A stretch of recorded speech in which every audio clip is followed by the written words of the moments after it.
Good evening to all. நான் வந்து Asokan district industries centre மாவட்ட தொழில் மையம். நாங்கள் வந்து எம்எஸ்எம்இ டிபார்ட்மெண்ட்டுக்கு கீழே இந்த கவர்மெண்ட் டிபார்ட்மெண்ட் ஒர்க் ஆகுது. சார் சொன்ன மாதிரி தொழில்கள் வந்து இரண்டு வகை. ஒன்று வந்து விவசாயம், இன்னொன்று எம்எஸ்எம்இ தான். மற்றது எல்லாமே எம்எஸ்எம்இ தான். விவசாயத்திலே வந்து டைரக்ட் அக்ரிகல்ச்சர் ஒன்று இருக்குது, அலைட் ஆக்டிவிட்டீஸ் இன்டைரக்ட் அக்ரிகல்ச்சர்னு ஒன்று இருக்குது. அலைட் ஆக்டிவிட்டீஸ் அப்படின்ட்டு இந்த அலைட் ஆக்டிவிட்டீஸு கூட நாங்கள் மானியம் தரோம். அதாவது எங்கள் டிபார்ட்மெண்ட்டே வந்து மானியம் தரக்கூடியது. கவர்மெண்ட் மூலமாக எம்எஸ்எம்இ தொழில்கள் செய்வதற்காக மைக்ரோ, ஸ்மால், மீடியம் என்டர்பிரைசஸ். அதாவது மைக்ரோ அப்படின்னா டெஃபினேஷன் வந்து ஜூலை 2021 அது மாறிடுச்சு. மைக்ரோ அப்படின்னா investment in plant and machinery up to 1 crore with turn over of 5 crores. அது வந்து மைக்ரோ. ஸோ நம்ம வந்து குறு தொழில் அப்படின்னா ஏதோ ரொம்ப சின்ன 5 லட்சம் 10 லட்சம் அப்படின்னு நினைக்கிறோம். அப்படி இல்லை. மைக்ரோ யூனிட் அப்படின்னா 1 crore investment with turn over of 5 crores. Small அப்படின்னா investment 10 crores 50 crores turnover. அதே மாதிரி மீடியம் அப்படின்னா investment 50 crores with the turn over of 250 crores. இதுக்கு மேலே இருக்கிறது எல்லாமே லார்ஜ். ஸோ இந்த கிளாஸிஃபிகேஷன் எதுக்காக கொடுத்துருக்காங்கன்னா மைக்ரோவுக்கு அதிகமாக சலுகைகள், ஸ்மாலுக்கு இன்னும் கொஞ்சம் கம்மி, மீடியமுக்கு இன்னும் கொஞ்சம் கம்மி, லார்ஜுக்கு எதுவும் கிடையாது. அதனால தான் அந்த கிளாஸிஃபிகேஷன் பிரிச்சுருக்காங்க. நாங்கள் வந்து ஒரு 5 திட்டங்களில் வந்து மானியம் கொடுக்குறோம். அதாவது தொழில்களை வந்து எப்படி பிரிச்சுக்கலாம் அப்படின்னா மேனுஃபேக்சரிங், சர்வீசஸ் அண்டு ட்ரேடிங். உற்பத்தி தொழில், சேவை தொழில், ஜஸ்ட்டு வியாபாரம் செய்வதற்கு எந்த ஸ்கில்லும் தேவையில்லை. ஜஸ்ட்டு வாங்கி அப்படியே விற்கிறது. இதுக்கு முன்னே அதுக்கெல்லாம் வந்து மானியம் வந்து அரசாங்கத்தில் தரப்படவில்லை. இப்பொழுது லாஸ்ட்டு 2 இயர்ஸாக வந்து அதுக்கும் தராங்க. நான் வந்து ஸ்டேட் ஸ்பான்சர்டு ஸ்கீம்ஸ் வந்து ஒரு 3 ஸ்கீம் இருக்குது. அது நீட்ஸ் அப்படின்னு ஒரு பெரிய ஒரு ஸ்கீம் இருக்குது. அந்த ஸ்கீமில் minimum 10 lakhs, maximum 5 crores with 75 lakhs subsidy. அதாவது மேனுஃபேக்சரிங்கும் பண்ணலாம், சர்வீசஸும் பண்ணலாம். ஸோ இது வந்து ஸ்டேட் ஸ்பான்சர்டு ஒரு ஸ்கீம்.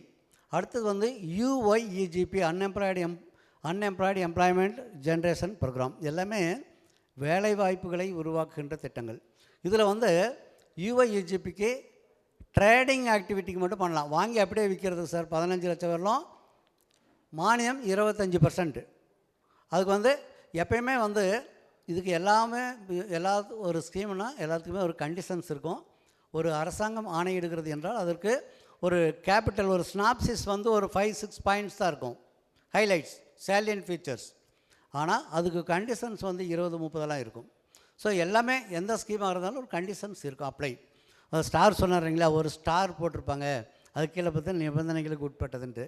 ஸோ அந்த மாதிரி ட்ரேடிங் ஆக்டிவிட்டிக்கு 15 lakhs வரல வாங்கலாம். 25% மானியம் இருக்குது.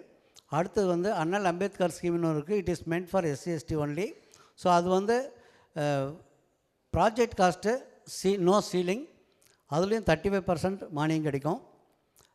அதில் வந்து 6% இன்ட்ரெஸ்ட் சப்சிடியும் கிடைக்கும். இந்த நீட்ஸ் அப்படிங்கிற ஃபஸ்ட்டு ஸ்கீமில் சொன்னதில் வட்டி மானியம் கிடைக்கும், இன்ட்ரெஸ்ட் சப்வென்ஷனும் அதில் கிடைக்கும். 3% கிடைக்கும், குவார்ட்டர்லி கிளைம் பண்ணலாம். ஸோ இந்த front end subsidy, back end சப்சிடின்னு இருக்கும். சில திட்டங்களில் முன்னாலேயே சப்சிடி கிடைச்சிரும், சில திட்டங்களில் பின்னால் கிடைக்கும். பின்னால்னா lock in period. So around 3 years lock in period வந்து 3 yearsக்கு அப்புறம் கிடைக்கும். ஏன் அப்படின்னா இந்த தொழில் முனைவோர் படிச்சிருக்கிற ஐயா எனக்கு வேலை கொடுன்னு கவர்மெண்ட்டில் கேட்க மாட்டார். அது இல்லாமல் 3 லட்சத்துக்கு ஒருத்தருக்கு அவர் வேலை கொடுப்பார். 3 லட்சம் ஒரு ப்ராஜெக்ட் ரிப்போர்ட் செய்கிறாருன்னா ஒருத்தருக்கு வேலை கொடுத்துருப்பார். ஸோ இன்னும் 4-5 பேர்த்துக்கு, 10 பேர்த்துக்கு, 20 பேர்த்துக்கு அவர் வேலை கொடுத்துருப்பார். அவங்களும் போய் ஐயா நான் படிச்சிருக்கிறேங்க, எனக்கு கவர்மெண்ட்டில் வேலை கொடுங்கன்னு கேட்க மாட்டார். ஸோ அதனால தான் வந்து இந்த சப்சிடி வந்து என்ன கொடுக்குறதே, எக்ஸ்டெண்ட் பண்ணுறதே. அடுத்தது வந்து PMEGPன்னு சொல்லிட்டு ஒரு ஸ்கீம் இருக்குது. அது வந்து மேனுஃபேக்சரிங்க்கு 50 lakhs, சர்வீசஸுக்கு 20 lakhs வரலாம் ப்ராஜெக்ட் காஸ்ட் பண்ணலாம். ரூரல் ஏரியா அப்படின்னா 35% வரலும் மானியம் இருக்குது. அதர் தேன் ரூரல் அப்படின்னா 25% மானியம் இருக்குது அதில் சப்சிடி. அடுத்தது வந்து பிஎம்எஃப்எம்இ அப்படின்ட்டு formalisation of food micro food processing industries அப்படின்ட்டு அது வந்து உணவுப் பொருள் தயாரிப்பதற்கு. அதில் வந்து குறிப்பாக இன்றைக்கி பவுல்ட்ரி டெக் சமயத்தில் சொல்ல விரும்புகிறேன். அது வந்து 1 crore வரலும் ப்ராஜெக்ட் பண்ணலாம், 10 lakhs வரலும் மானியம் கிடைக்கும். Manufacturing of dairy feed, pesticides, அதாவது உணவுப் பொருள் தயாரிக்கிறது, அதுக்கு மருந்து தயாரிக்கிறது, எல்லாத்துக்குமே அதுக்கு மானியம் கொடுக்கலாம். அந்த ஸ்கீம்லேயும் கவர் பண்ணலாம். பிஎம்இஜிபி என்ற திட்டத்திலும் அதை கவர் செய்யலாம். ஸோ இந்த மாதிரி நிறைய திட்டங்கள் இருக்குது. எங்கிட்ட வந்து எனக்கு ஒரு 5-6 நிமிஷம் தான் கொடுத்தாங்க, சொல்லுவதற்கு நிறைய இருக்கிறது. ஏன்னா சார் சொன்ன மாதிரி it's a backbone, MSME is a backbone of the national economy and it paves the way for and leads economic development national as well as international export பண்ணுறதுக்கு எல்லாத்துக்குமே இது வந்து ரொம்ப முக்கியமானது. உணவுப் பொருள் தயாரிக்க அடுத்ததுக்கு அதாவது கவர்மெண்ட்டுக்கு ரெவென்யூ அதிகமாக கிடைக்கக்கூடியது எம்எஸ்எம்இ டிபார்ட்மெண்ட் தான். அதில் there is no doubt at all. அதனால் வந்து ஒரு 5 திட்டங்கள் இருக்குது. சார் இது இல்லாமல் வேறு ஏதாவது இருக்கா சார்? லோன் வாங்கிட்டோம், தெரியல எனக்கு சப்சிடி இருக்கிறது, வாங்கியாச்சு அப்படின்னா கூட வாங்கலாமா சார்? அப்படின்னா மேனுஃபேக்சரிங் யூனிட்டாக இருந்தால் அப்படின்னா கூட வாங்கலாம். 25% ஆஃப் த மெஷினரிஸ் பர்ச்சேஸ்டு அதுக்கு வாங்கலாம். ஸோ அது இல்லாமல் இன்ட்ரெஸ்ட் சப்சிடி வாங்கலாம். அது இல்லாமல் சார் கரண்ட்டு நான் தான் இப்போ மேனுஃபேக்சரிங் யூனிட்டாக இருக்குது, அதிகமாக எனக்கு கரண்ட் கன்சம்ஷனாக இருக்குது, ஏதாவது கன்செஷன் இருக்கா சார் அப்படின்னா அதுலேயும் 20% of the consumption can be reimbursed, அதுவும் நாங்கள் ரீஎம்பர்ஸ் பண்ணுறோம். அதே மாதிரி குவாலிட்டி சர்டிஃபிகேஷன் சார் சொன்னார் இல்லைங்க, ZED, ISO, TEV, BIS, ZED, இந்த மாதிரி சர்டிஃபிகேஷன் குவாலிட்டி சர்டிஃபிகேஷனுக்கு national as well as international சர்டிஃபிகேஷனுக்கு 2 lakhs and 5 lakhs respectively we are reimbursing இந்த டிபார்ட்மெண்ட் மூலமாக. அதே மாதிரி மேனுஃபேக்சரிங் யூனிட்டுக்கு ஒரு நிலத்தை வாங்கி அதில் ஒரு யூனிட்டை செட் பண்ணுறேன் அப்படின்னா 21 persons and above எம்ப்ளாய்மெண்ட் அதில் கொடுத்துருந்து பிஎஃப் பெனிஃபிட் இருந்ததுன்னா அவர்களுக்கு ஒரு வருஷத்துக்கு ஒரு எம்ப்ளாயிக்கு 24,000 நாங்கள் ரீஎம்பர்ஸ் பண்ணுறோம். அதே மாதிரி ஒரு நிலம் வாங்கிறதுக்கும் அதில் stamp duty, registration charges, concession நாங்கள் தரோம்.